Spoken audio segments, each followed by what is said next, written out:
अच्छा बच्चों, आज का जो हमारा टॉपिक है, हम क्योंकि पढ़ रहे थे फार्माकोलॉजी, आज जो हमारा टॉपिक है वो है कार्डियोवैस्कुलर सिस्टम। ठीक है भाई, कार्डियोवैस्कुलर सिस्टम में क्या बीमारियां होती हैं और उन बीमारियों में हम कौन कौन सी दवाइयां दे रहे होते हैं, इसके बारे में हमने आज डिस्कस करना है। ठीक है, इधर हम वही प्रोटोटाइप पढ़ेंगे। वैसे तो मतलब कार्डियोवैस्कुलर डिस्क में काफ़ी सारी डिजीजेज आ जाती हैं, लेकिन यहाँ मेजरली ना आपकी उसने 4 मेंशन की हुई हैं। सबसे पहले तो है हार्ट फेलियर। क्या है बच्चों? Heart failure. ठीक है, दूसरा क्या है? दूसरा है बच्चों एरिथमियाज। ठीक है, एरिथमियाज। तीसरा क्या है? एंजाइना। और चौथा क्या है बच्चों? हाइपरटेंशन। ठीक है, ये चारों को यहाँ पे डिस्कस किया। हम एक एक को यहाँ पे क्या कर लेंगे, बड़ी डिटेल से डिस्कस कर लेंगे। ठीक है, सबसे पहले वो आ जाता है हार्ट फेलियर। क्या होता है? फेलियर होना किसे कहते हैं बच्चों? ठीक है, फेल होना उसे कहते हैं कि जो आपको एक टास्क दिया हुआ है ना, अगर आप उसको मीट नहीं कर पाते तो इसका मतलब है कि आप वो काम करने में क्या हो गए हो? फेल हो गए। इसको हम क्या कहते हैं? फेलियर कहते हैं। अब हार्ट का क्या काम है? ठीक है, हम शाबाश, मतलब हर टिश्यू तक ब्लड पहुंचाना। ठीक है, ब्लड में जाहिर सी बात है ऑक्सीजन भी होती है और न्यूट्रिशन भी होती है, जो कि टिश्यू और सेल के लिए क्या होती है? बहुत ज़्यादा ज़रूरी होती है। अगर हार्ट प्रॉपरली पंप नहीं कर रहा और हर टिश्यू तक या हर सेल तक ब्लड नहीं पहुंचा रहा, तो इसका मतलब है कि वो अपना काम करने में क्या हो रहा है? फेल हो रहा है। तो इस कंडीशन को हम क्या कहते हैं? हार्ट फेलियर कहते हैं। ठीक है, अब इसकी बहुत सारी रीजन आ जाती है कि किस किस वजह से हार्ट अपनी जो काम है उसको नहीं कर पा रहा होता। ठीक है, अब अगर हम सिर्फ हार्ट की ही बात करें तो हो सकता है कि उसके जो पट्टे हैं, क्योंकि हार्ट का क्या काम है? पंप करना। हो सकता है कि उसके पट्टे कमजोर हो गए हों, वो प्रॉपरली पंप ना कर पा रहे हो, या फिर जाहिर सी बात है हार्ट जब पंप करता है ना तो वेसल्स का एक रेजिस्टेंस होती है, हो सकता है वो बहुत ज्यादा बढ़ गई हो। ठीक है, तो ये काफी सारी रीजन हो सकती हैं जिसकी बदौलत हार्ट अपना काम नहीं कर पाता, तो इसको हम क्या कह रहे होते हैं? हार्ट फेलियर कह रहे होते हैं। अब हार्ट फेलियर में कौन कौन सी दवाइयां इस्तेमाल होती हैं इसके बारे में आज हम डिस्कस कर लेंगे। ठीक है, यहाँ बच्चों हार्ट फेलियर की जो प्रोटोटाइप दी हुई है ना, सबसे पहले तो उन्होंने क्या दी हुई है? Renin angiotensin system blocker. ठीक है, फिर बीटा ब्लॉकर है, फिर डायूरेटिक्स है और फिर एनायोट्रोपिक एजेंट्स है। ठीक है, इसमें जो बीटा ब्लॉकर है वो एएनएस में हमने पढ़ा था, और डायूरेटिक्स है वो आगे जो है ना यूरिनरी सिस्टम या जो किडनी का सिस्टम है वहां पे हम इसको पढ़ लेंगे। ठीक है, यहाँ जो डिस्कशन है वो है रेनियो एंजियोटेंसिन सिस्टम ब्लॉकर। क्या है बच्चों? Renin angiotensin system blocker. ठीक है, अब ये क्या होता है रेनिन?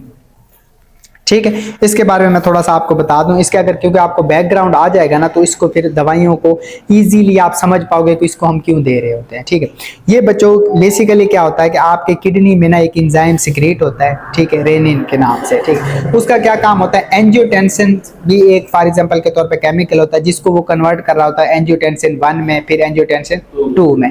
जब ये कन्वर्ट होता है ना तो एंजियोटेंसिन जो 2 है, ठीक है, उसका क्या काम है? एक तो वो आपके किडनी पे एक्ट करके ना वेजो कंस्ट्रक्शन करवाएगा। क्या करवाएगा? वेजो कंस्ट्रक्शन करवाएगा, जिसकी वजह से क्या होगा? आपका ब्लड प्रेशर भी बढ़ जाएगा। ठीक है, उसके अलावा क्या होगा? आपको प्यास भी ज्यादा लगेगी, और उसके बाद सोडियम जो है ना, सोडियम उसकी रिटेंशन भी क्या होगी? ज्यादा होगी।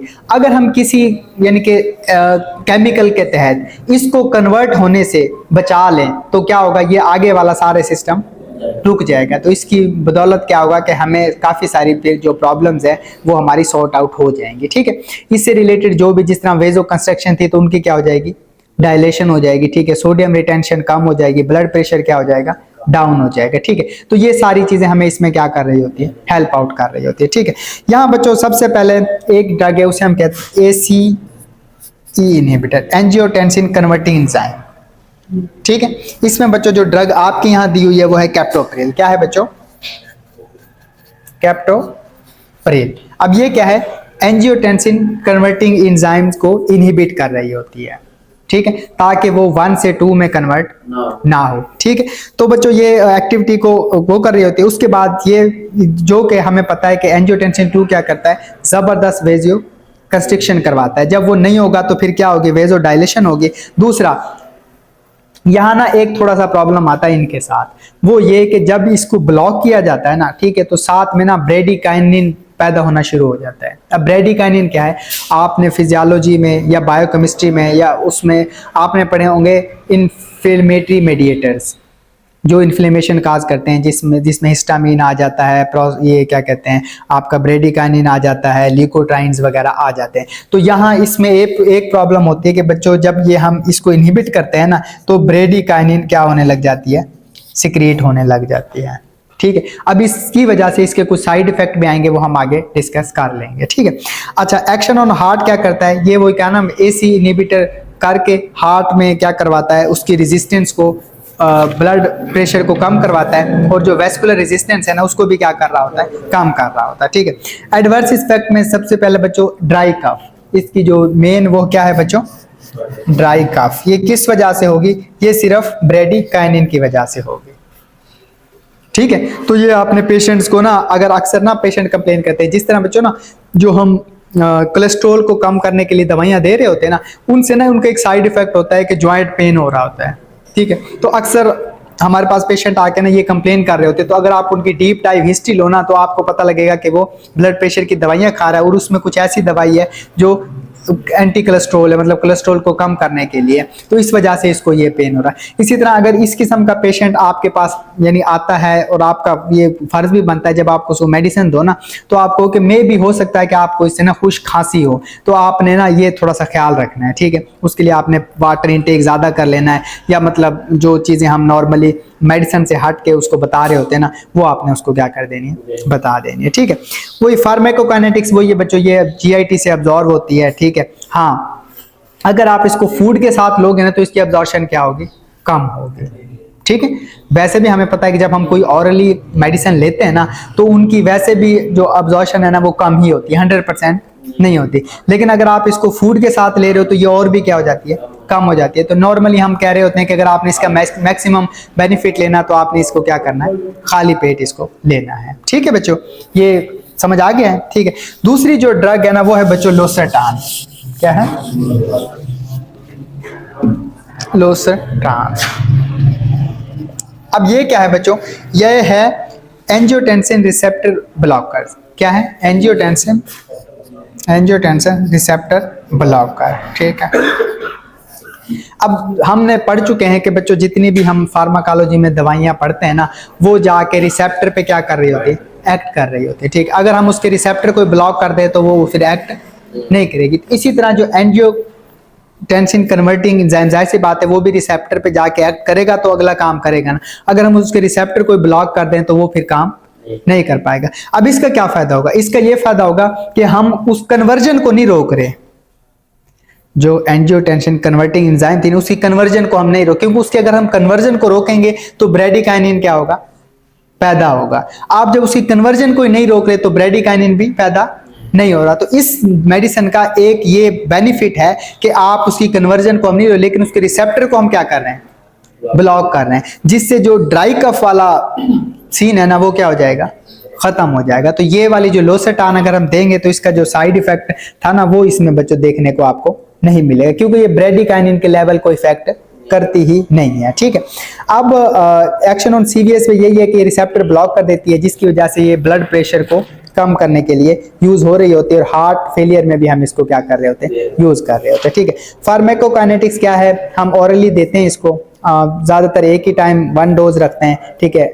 हमारे लीवर में बच्चों मेटाबोलाइज होती है और हाईली प्रोटीन बाउंड होती है। ठीक है, all drug are highly plasma protein bound. ठीक, एडवर्स इफेक्ट की बात करें तो मैंने कहा ना कि तकरीबन सब के जो क्या हैं मिलते जुलते एडवर्स इफेक्ट होते हैं, जो हम पीछे पढ़ चुके हैं। ठीक है, लेकिन बस इसमें यह है कि जो ड्राई कफ वाला है ना, वो वाला नहीं होगा। ठीक है बच्चों, आगे ये प्रोपेरानोल, ये एएनएस में हम पढ़ चुके थे। ठीक है, डायूरेटिक हम यूरिनरी सिस्टम में आगे पढ़ लेंगे।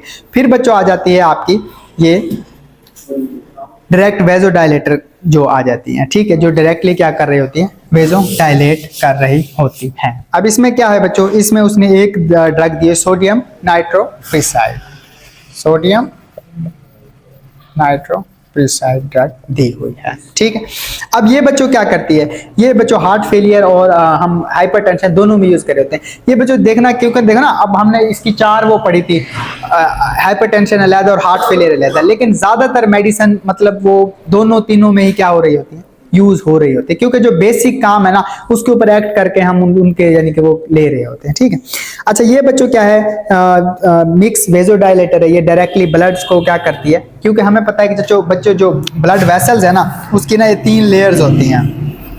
ठीक है, उसकी सेकंड लेयर में क्या होते हैं, स्मूथ मसल्स होते हैं। ये बेसिकली स्मूथ मसल पे एक्ट करके इनको क्या करवा रही होती है, वेजो डायलेट करवा रही होती है। ठीक है, वेजो डायलेशन होगी तो ब्लड प्रेशर भी डाउन हो जाएगा और हार्ट के ऊपर जो लोड है ना वो भी क्या हो जाएगा, काफी कम हो जाएगा। ठीक है, ये बच्चों इमरजेंसी मेडिसिन है, ये फौरन ही मतलब आर्टरीज और वेन्स को रिलैक्स कर देती है। ठीक है, हम ये इंट्रावेनस 1 मिनट के अंदर आप इसका यानी क्या होता है, एक्शन होता है। ठीक है, और हार्ट फेलियर में यूज करते हैं। इसके वो नॉर्मल साइड इफेक्ट हैं जो नॉर्मली हो रहे होते हैं, हेडेक, वोमिटिंग और क्या कहते हैं, नोजिया वगैरह देखने को मिल रहा होता है। ठीक है, आखिरी जो ड्रग है बच्चों ये है एनायोट्रोपिक एजेंट्स। एनायोट्रोपिक या आइनोट्रोपिक के इसको हम कहते हैं। ठीक है, सॉरी, आइनोट्रोपिक एजेंट ये क्या होते हैं बच्चों,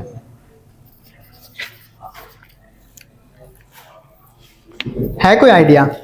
ये देखो, अगर फॉर एग्जांपल के तौर पे आपने कोई वजन उठाना है, ठीक है, तो आपके पट्टे में क्या होनी चाहिए, इतनी ताकत होनी चाहिए। इसी तरह हार्ट ने जो काम करना है ना, तो हार्ट के अंदर भी इतनी क्या होनी चाहिए, ताकत होनी चाहिए। ठीक है, अब अगर हम बहुत डीप लेवल पे जाके ना, मेम्ब्रेन लेवल पे जाके चेक करें तो आपको पता है कि सोडियम चैनल्स होते हैं, कैल्शियम चैनल्स होते हैं, ठीक है, पोटाशियम चैनल होते हैं, ये किस्म के चैनल होते हैं जो कि आपकी यानी कि मेम्ब्रेन पे काम करके उसको चला रहे होते हैं। सिंपल समझने के लिए आपको मैं बता रहा हूँ। तो एनायोट्रोपिक वो एजेंट होते हैं जो, अगर मैं बहुत ही सादा अल्फाज में आपसे कहूँ कि ये पट्टे को ताकत दे रहे होते हैं। क्या कर रहे होते हैं, हार्ट के जो मसल्स है ना, ठीक है, उनको ताकत दे रहे होते हैं ताकि वो अपने काम को क्या कर सके, पूरा कर सके। अगर हम डीप टाइप जाएं तो किस लेवल पे, बेसिकली ये जो कैल्शियम चैनल्स होते हैं ना, कौन से बच्चों, कैल्शियम चैनल। ठीक, क्योंकि जब आप मेम्ब्रेन लेवल को पढ़ते हो ना, क्योंकि हार्ट के जो मसल्स है ना बच्चे, हार्ट के मसल वो हमारे बाकी जो स्मूथ मसल या स्केलेटन मसल है ना उनमें थोड़ा सा डिफरेंस आ जाता है। ठीक है, तो यहाँ पे कैल्शियम बड़ा ही एक अहम किरदार अदा, वैसे तो बाकियों में भी अदा कर रहा होता है लेकिन यहाँ पे थोड़ा सा क्या कर रहा होता है, ये ज्यादा कर, ये क्या करता है, कैल्शियम चैनल पे एक्ट करके हार्ट की कंट्रैक्टिलिटी को क्या कर रहा है, बढ़ा देता है। ठीक है, और जिससे हार्ट का कार्ड जो आउटपुट है वो भी क्या हो जाता है, ज्यादा हो जाता है। जाहिर सी बात है, फेलियर क्यों हो रहा था, उसका आउटपुट क्या था, कम था। ठीक है, तो वो उससे क्या हो रहा है, पूरा हो रहा है। ये बच्चों कैल्शियम कंसंट्रेशन इनहेंस कर देता है और कंट्रैक्टिलिटी को क्या कर रहा होता है, ज्यादा कर रहा होता है। ठीक है, फार्माकोलॉजिकली एक्शन ये कार्डियोवास्कुलर पे डायरेक्टली और इनडायरेक्टली एक्ट करता है, कॉन्ट्रैक्टिलिटी को बढ़ाता है, कंडक्टिविटी को बढ़ाता है और हार्ट रेट को क्या कर रहा होता है,